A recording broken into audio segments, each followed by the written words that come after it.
Welcome back, everybody, to another episode of Anything Goes with Anna Rose. I am shit hot excited for today's episode. I am recording. We all know this, okay? Guys, we know this. We know I do batch recording and I can never lie, right? So I actually really wanted to record this episode first because I just knew it is so hot on my heart. And I know it's something that I can just like stare straight down the barrel of the camera and just spit fire immediately into the mic for hours on end on this particular topic, which is already been given away in the title. But with integrity, I couldn't, like, I got to, right? I chose to. The first episode I ever recorded, I really wanted it to be about either the Dream House or Talk Collective, like one of my companies. And that's so special to me. And it's such a huge, enormous, pivotal moment in my life and in my business's life. So anyway, I recorded that episode first. But I feel like that episode would have been better after recording this episode because I just know I'm going to just talk shit for, I'm actually going to try and keep it at 30 minutes, but it's probably definitely not going to happen. But let us F around and find out, friends. But today's episode is one really, really close to my heart. It is one that has absolutely been inspired by the king of my world, Mr. Ryan Patricevic, just in a recent experience he has had. And I absolutely, my ethos in life, friends, gather round, is never ask permission, always just seek forgiveness. But I absolutely sought permission before I recorded this episode. It's actually not about him, but I'm absolutely using two very personal, in essence, examples from our recent life that involves him. So I did ask if it was okay to talk about this on today's episode, and he was like, absolutely. He actually was like, why are you asking? Of course. And I said, no, it is, like, obviously it is there. You are involved in this story, and why this episode is so hot on my heart right now, and I'm really excited to record it. So let's dive in.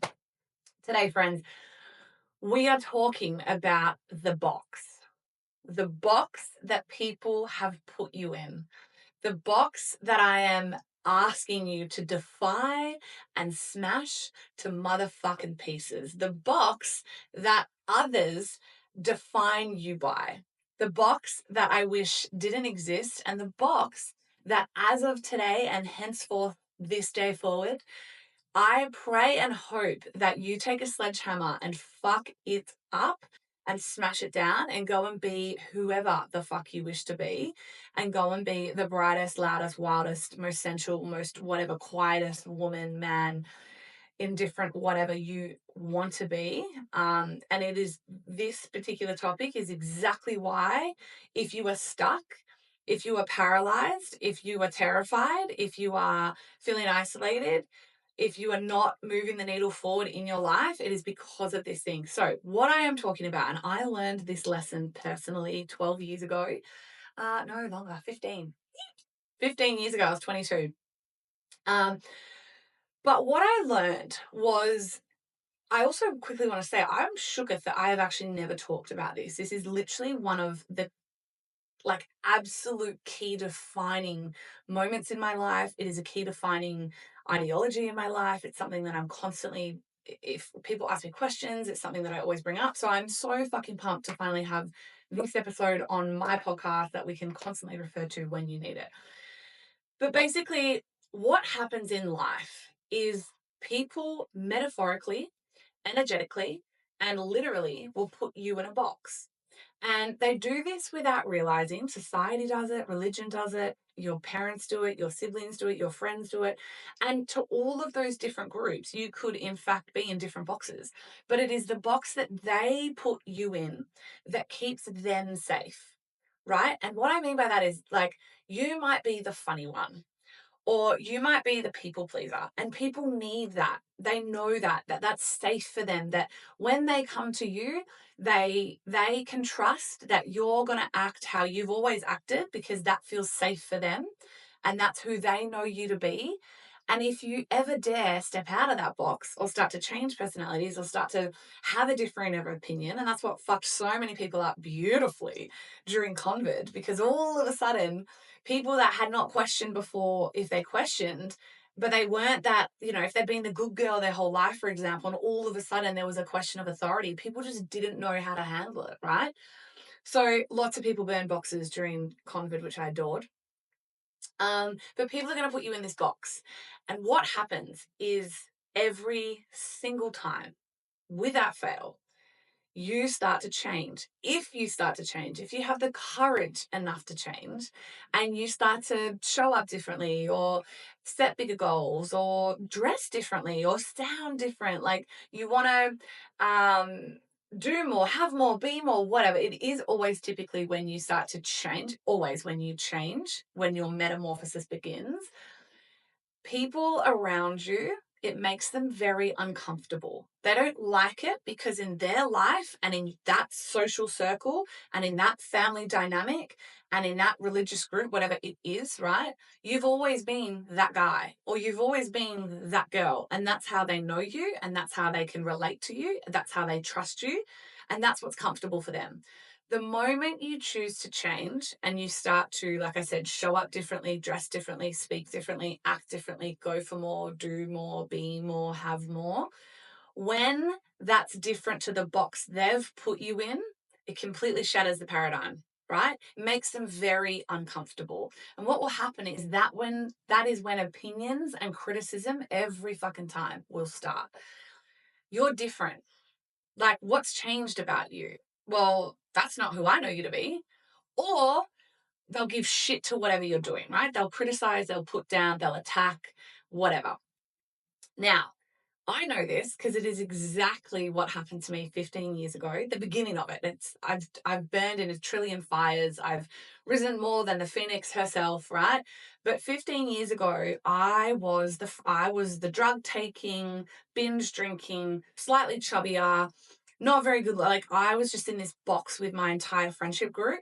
That was just I was the funny one for sure. So I was like the funny, wild, like give no fucks in essence. I've always been her, like give no fucks, but very toxically, very toxically. But you could always depend on me if you wanted to take drugs, if you wanted to drink, if you wanted to fucking get in a fight, literally, if you, whatever. That was my box. And I was Anna Ogilvy at the time, actually. Anna Ogilvy is my maiden name. That's who I was to my friends. Now, 15 years ago at 22, I hit my rock bottom. I changed my entire life. There's a whole episode on that. And I started to love myself and I started to change a lot. I started a blog. I got into wellness. I ate like I love myself, moved like I love myself, thought like I love myself, started to speak like I love myself, started to say no to more things. Definitely stopped drugs overnight, 15 years ago, right? Overnight. I'll tell that story one day, actually. I'll tell the whole damn story. It was a very, it was a moment for sure. So that's who I was. So I was making all these decisions in my life. Now, they were very healthy decisions. They were very powerful decisions. They were very required decisions. I absolutely needed to make those decisions. And in essence, and in the process, I started to change. I started to become a different person. I started to sound different for sure. I started to be more positive. I started to speak different, so sound different. I started to look different. I started to lose some weight. I started to look after myself a lot more. I started to, like I said, I set some boundaries. I would say no to some social things. Now that group of, and in the process, feeling very inspired and really proud of who I was becoming, I started a blog. And in the process, triggered, I say activated, but in this instance, I will absolutely say triggered my entire friendship group at the time, all like 7 of them. There was like sort of, I don't even know. I could rattle off their names, but I won't. They still don't deserve it. But I triggered that friendship group and completely got attacked, bullied, criticized, cut off. I'd started a blog. They started one then about me. So my blog was about wellness and basically the journey that I was on to becoming a better woman. 2011, Life Shiny Pretty Things. It's still up on the internet if you want to go look at it. And yeah, so they then started one about me, and it was just an absolute takedown, pull down, attack of character. And that was my very first haters. My very first haters were my best friends that I'd been best friends with since high school. So we were in our 20s. So just mean girl, catty shit, dumb shit, right? That occurred. Cut them off. Best decision I ever made in my life. And it is fundamentally who I am today. Because I will never forget in that moment when it was happening at the time, they literally were telling me. So I was going to them saying, why the fuck are you doing this? Like, who the fuck what have I done to deserve this? Like, you're all my best friends. All of them did it. It was like a group decision in their 20s. Pathetic, pathetic bitches. And their response to me was, I still got it all. Like, who the fuck do you think you are? I'll never forget that was one. Well, who the fuck do you think you are? You're not this girl. You are not this wellness, da da da da da. Like, they absolutely were just so committed to keeping me in the box that they'd always put me in, that was comfortable for them, that kept them safe. They knew that they could rely on me as that girl. And if I was that girl, then heaven forbid, right? And I remember one of them was like, well, just delete the blog and get the fuck over yourself and we can all go back to normal. And I considered it. I shit you not. I remember going home. I did a whole stage talk on this. I'll link it in the show notes. But yeah, I remember going home and I remember thinking like, I remember saying to my ex-husband then, but boyfriend at the time, now ex-husband, I remember saying to him, I'm just going to delete the blog. I'm going to delete the blog and I'm going to forget any of this and fuck this. It's too hard. Being this, trying to be this better person is honestly too hard. I don't want to lose everyone. If it means I lose everyone, then fuck that. And I'll never forget Morgs looked at me. I was in the bottom of the shower, like having an absolute conniption. And he said, you've got 1 hour. You've got 1 fucking hour, Anna. You are going to stay in the bottom, do whatever you need in that hour. Hit a wall, stay in the bottom of that shower, sob, cry, be sorry for yourself. And at the end of that hour, you are going to block every single one of these CUNTs. You are never going to talk about and you are going to move the fuck on with your life and you're going to continue being who you are. And I remember he was like, and even if you have no friends, great, because I hated them anyway. And I was like, okay. Anyway, true to form, an hour later, I got up, blocked them all, and moved on with my life. But it was a really, really, really powerful, important, pivotal moment in my life where I learned firsthand and very violently and very extremely what people so committed to keeping you in a box will do, will say, how they'll act, the projections that they will put on you, the criticism that they will sling, the hate often. This is an extreme case for sure, but I know every single person that is listening to this has had not an example, but an element of this happen in their lives, that when they've tried to change, when they've tried to be more positive or do something different or speak up more, it's like people will literally, it's not even about pulling you down, but it is pull you back into the box that they've made for you because that's more comfortable for them. Now, I am so grateful that 15 years ago, it was the very first time I was made aware of, and that's what I created. That's how I describe this particular phenomenon, essentially, this box phenomenon. I was like, wow, they've put me in a box. They don't like that I've left that box. And now they're going to do everything and anything in their power to put me back in that box, literally, which suffocates me, to make themselves feel better about themselves. What was so powerful and so pertinent and so pivotal in that moment was I was like, oh, no. What I'm going to do is get a fucking match and light my box on fire and actually say, fuck you, and move on. And it was the best thing that I ever did. Now, cut to, how does Ryan come into all this? That was 15 years ago for me. Now, until that point, I was 22, I had pretty much been the same way for that whole time. So for 22 years, which was it's a short-ish amount of time, I had always been, like I said, that angry, pretty violent, toxic human, essentially. But I'd been the same. It's not about actually, I mean, I'm giving my example, but it's not necessarily that it's a negative thing. You can be a really positive thing. You can be the really quiet, good girl that has always played by the rules, right? That's a really sweet persona. That was not me, but that's maybe your box, right? I'm just trying to give that extreme example.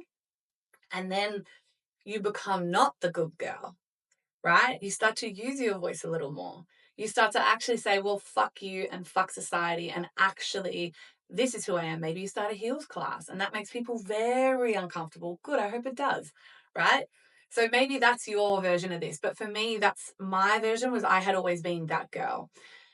And I remember meeting Ryan and I met his friends who are beautiful. They've been in his life for a very long time, like literally his whole life.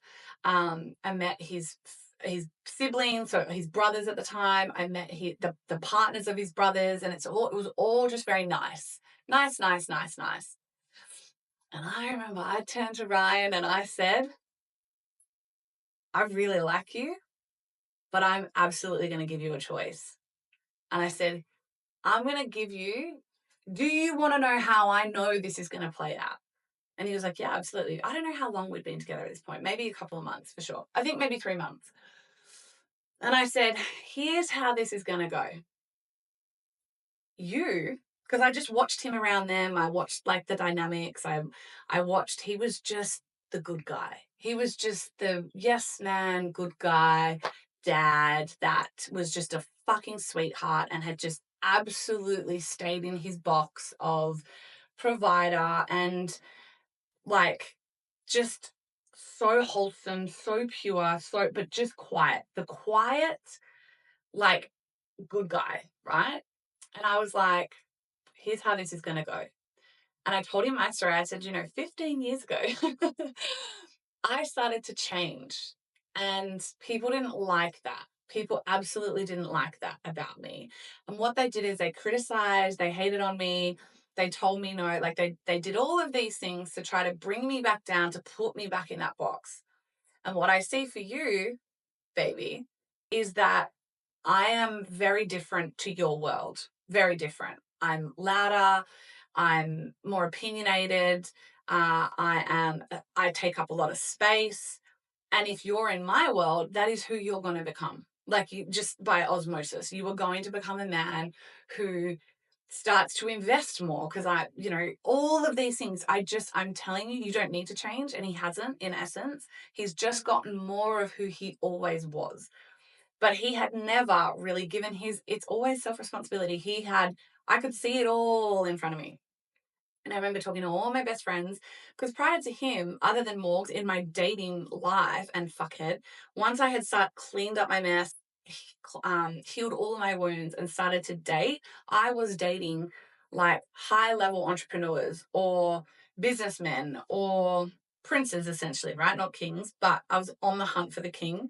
Actually, I was surrendered beautifully to the king. But Ryan was very different. He was not he's my absolute fucking twin flame and soulmate. And I believe we'll kept apart with string theory. But ultimately, when I met him, it was like nothing that ever I had thought, dad of 3 adults, but still a dad of 3. He lived a very quiet, sweet, incredible life, ultimately, but just a very different life to me. I traveled the world, I've done business, and he had raised children and he had given his entire life to his family for 20-ish years. And then I came along and I said to him, leave, please. This is how this is going to go. You are going to change because this like goody, sweet, like just fucking sell your soul for everyone else is not it. And if you're around me, that's just not how you're going to operate anymore. I'm just telling you, like that's I'm not going to tell you to do that. It's just who you're going to become, right? And I was like, I just know you're going to change. And I know a lot of the people in your life right now are not going to like that. And I love that some of them will listen to this and be so fucking triggered. And that is exactly, I was like, I can't wait to do this episode. But I was like, you're going to change and it's going to be beautiful and it's going to be big. And I'm going to be so proud of you if you do, if you like, You are perfect as you are. But if you hang around me long enough, there's going to be changes. I didn't even think this at the time. I didn't think business. I loved he had a job. I was like, oh, this is so different. It's like so hot that you just are this savage provider in your own way.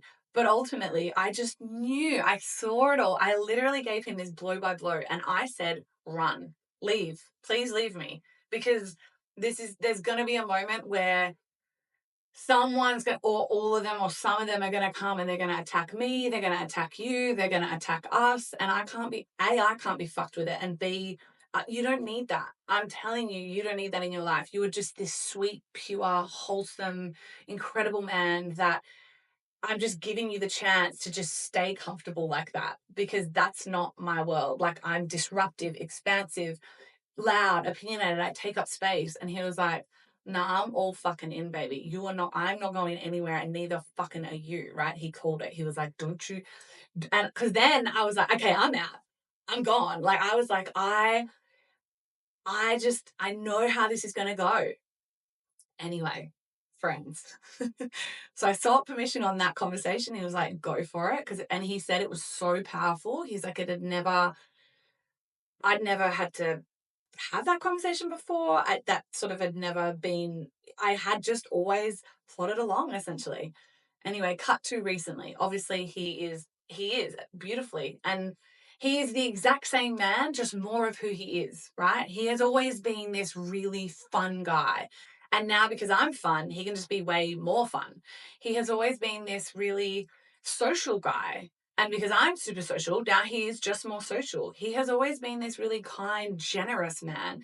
And same, and now he's just more kind and generous. So to me, he hasn't changed at all. He's finally just been able to become more of exactly who he has always been. And recently, very meanly, I'm going to just give one comment, right? I'm not even going to go into the whole story and this person, because I know he stalks me, which is gross and he needs to stop. But he had said to Ryan, had an absolute go at him, right? And then said, were you having a fucking midlife crisis? That I'll only say that line. There was so much more, and it was gross. It was mean. It was bully. He attacked the shit out of Ryan. And this is a person that has been in Ryan's life most of his life, right? If not all. And I said to Ryan, I was like, here we go. And here it begins. And Ryan was like, you called this from day one. I was like, yeah.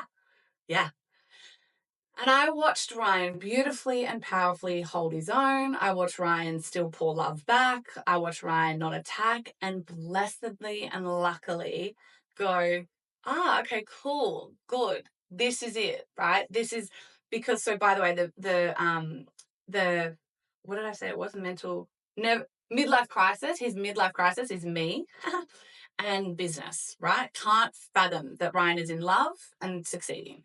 So he was like, you're having a midlife crisis. We all say it. We all know it. Rah, rah, rah. And I said to Ryan, this is what happens. This is exactly what happens. This is exactly what happened to me 15 years ago.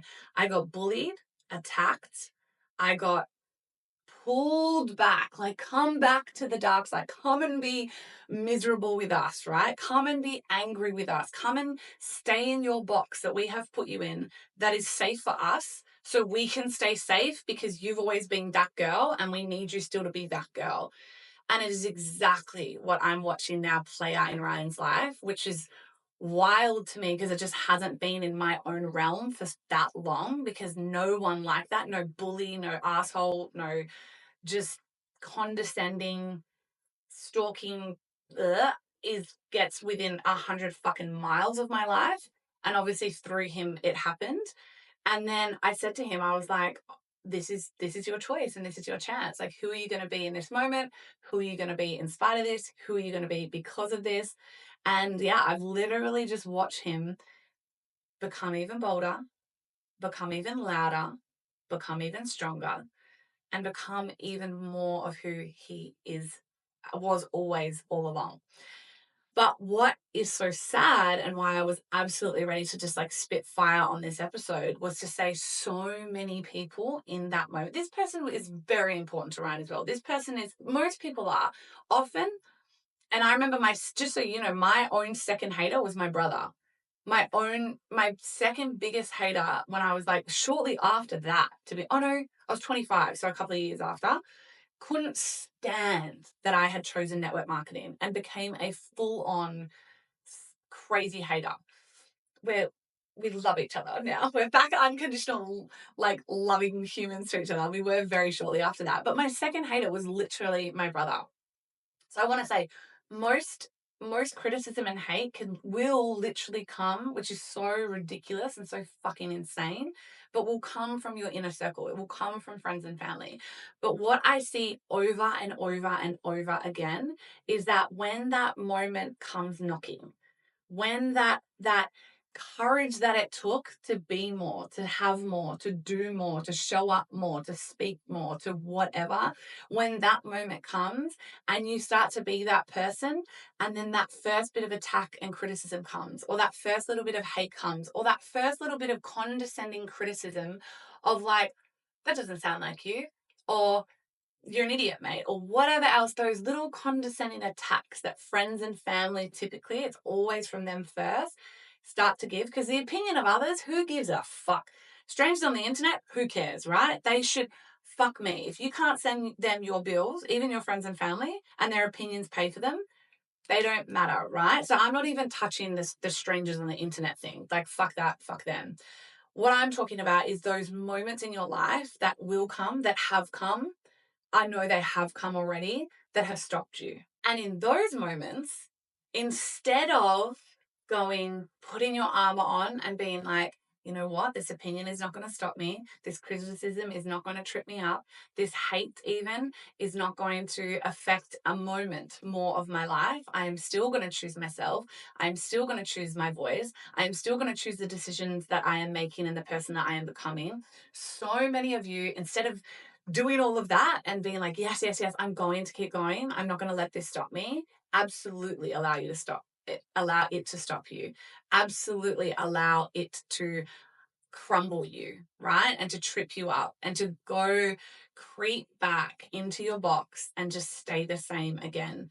And that, I mean, for Ryan, for anyone in my life, literally anyone in my life, that's just never going to happen. They're never going to like creep back in their box. But for you, if you don't have that fire in your energy, well, you do because you're listening to this. So you have me in your pocket, you have me in your corner.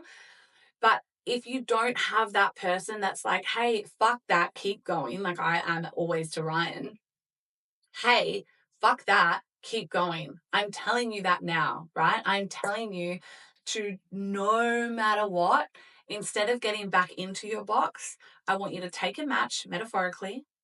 We are not fire starters, but we are fire starters, right? I want you to light that match, and I want you to, with a like gleeful joy and smile on your face, flick that match into that box and light that bitch on fire and allow it to burn. And the old identity of who you were and who others are trying to keep you as burns in that moment. And you continue on the path of strength, of courage, of whatever, of softness, of vulnerability, of doing more, of having more, of being more, whatever it looks like for you. It could be actually that opposite switch. You may have been that like go getting confident, loud, rah your whole life. And actually you're ready to soften and quieten and quit everything. And that could be your switch, right? And it's like, no, hang on. I need you to be strong. I need you to be the voice. Fuck that. No one needs you to do anything. What you need really is for you to be most true and most authentic to you and your own self, always, first and foremost. So that is what I wanted to share today. I wanted you to get this ideology that you right now, in so many ways, for so many people, are in a box. And if and when criticism comes, it is because beautifully, powerfully, you are changing. But what that does is it disrupts status quos in different groups, in family dynamics, in friendship groups, in religious groups, in school mum groups, or whatever else that is, right? Your job when that happens, instead of letting those little condescending remarks, those openly aggressive, hateful comments, those put downs or the passive aggressive what opinions, whatever it is, because that's how it comes. That's what it is. Instead of letting that stop you or even upsetting you, let them, right? Mel Robbins has made that so famous. I've said that. We've all said that forever, right? People that are just on that path of fire, let them. Let them have an opinion. Who gives a fuck? Let them. Your job is to set a boundary around yourself as the new identity of whoever you are. And that maybe is the fact that for once in your life, you've set a boundary. Let them say whatever they want to say. Let them do whatever they want to do. You go be great. You go be rich, right? You go be well. You go be kind. You go be generous. You go be soft. You go be wild. Go be sensual. Go be whoever you are meant to be, and let them stay where they are, being who they are, saying whatever the fuck they want to say, because it does not ever have to let it stop you. And it does not ever have to let it affect you. Now, will it affect you? Probably, right? Did it affect Ryan? Not really, to be honest, because he was expecting it. He was kind of ready for it. It's like the condescending remarks, all the little things before that. I was like, here we go, here we go, here we go. It's coming. The mozza's coming, baby. And then it came, right? So did it affect him? No. He was like, do you know what? This just solidifies that I'm on the right fucking path. This just solidifies my love for you. This just solidifies my strength with you. This just solidifies that I am changing good, right? So but he's got a good woman in his corner, right? That's like, So if you don't have that, and if you haven't had that in the past, and you have let that stop you, then I am imploring you today that no more, never again, right? From this day forward, when you are smashing that box to smithereens, when you are burning that bitch to the ground, it is done. It is dead. You will just always forge forward, right? You will always continue until you will not allow the opinions and the criticism and the hate and the passive aggression from others about who you are and the choices you're making and what you want to do and be affect you anymore. I hear it so much because I do sensual dance with my beautiful best friend Katie in her studio tent. So many women will tell me, or like I'll put a dance video up and they're like, oh, I really want to do that, or I really want to post my videos, oh my God, do you get hate for this? I'm like, probably, somewhere, definitely, everywhere. Do I give a fuck? No. My body, my platform, my choice, my everything, my sovereignty, right? And they're like, oh my God, my husband's mother called me a slut. And I'm like, fuck her. Let her call you a slut. Let her be that bitter, twisted, whatever. Let her. Go be you. If that turns you on, if that's lighting you up, go let it turn you on and light you up. Go be sovereign. Life is so short. You are here for such a finite amount of time. And the longer that you spend in that little box that the whole of society and your friends and your family and your kids, everyone has put you in, the longer you are suffocating. And I find it so funny because I'm like, we all wonder why the world is getting sicker. The world is getting like sicker mentally, physically, spiritually, metaphorically. And I'm like, because people are so terrified to be who they want to be because of all of that I just discussed, because of those put downs, those pull downs, that passive aggression, that hate, that criticism. It doesn't fucking matter. On your deathbed, you will not be saying, let me assure you, God, I wish I listened to that fucking angry, spiteful hater. Why did I not listen to their criticism? No, you will literally be saying either, why the fuck did I listen to that hater, to that criticism? Why did I not live a life true to me? That is what you'll be saying, 100%. Or you will be saying, thank God I never listened. Thank God I was brave enough and I had enough courage to go and be exactly who I dreamed of being. And I lived a bright, audacious, wild life. And you'll skid into that grave and you'll be so fucking proud of who you are because of all of the choices you made in the hardest moments when people that were nearest and dearest to you most often tried to stop you in your becoming. I'm going to leave it here because I could literally riff on this for another 10 hours. But I hope that you bookmark this episode. I hope that you come back to this episode literally the next time someone does this to you. There's passive aggression or a criticism or a put down or microaggressions, right? Those little snide comments, because it's like, you are changing. And if you are going to allow that to stop you, I need you to stop everything that you are doing. Come back to this episode, listen to it again. Allow me to light your soul on fire and keep moving forward in the direction you were going before they almost stopped you, because you were worth it. My God, you are worth it, and your life is worth it. So until next time, my loves, stay wild, and I'll see you on the next episode. Thanks so much for listening to another episode of Anything Goes. And if today's episode gave you maybe a new perspective, a little bit of a laugh, you learned something new, or just loved our trip to Taboo Town if we went there, it would honestly mean the world to me if you could leave me some love with writing a review and sharing this episode to your socials. You have no idea how much that helps my little podcast get out in the world. If you love what you gain from these conversations weekly with me as well and want more than just listening in, come and join my inner circle. It's my monthly mastermind where for just $47 a month, the real magic happens. You get me up close, no filter, live coaching. And if you get what you get from this free podcast, imagine what you get in a paid container. Links are in the show notes, friends. And until next time, stay wild.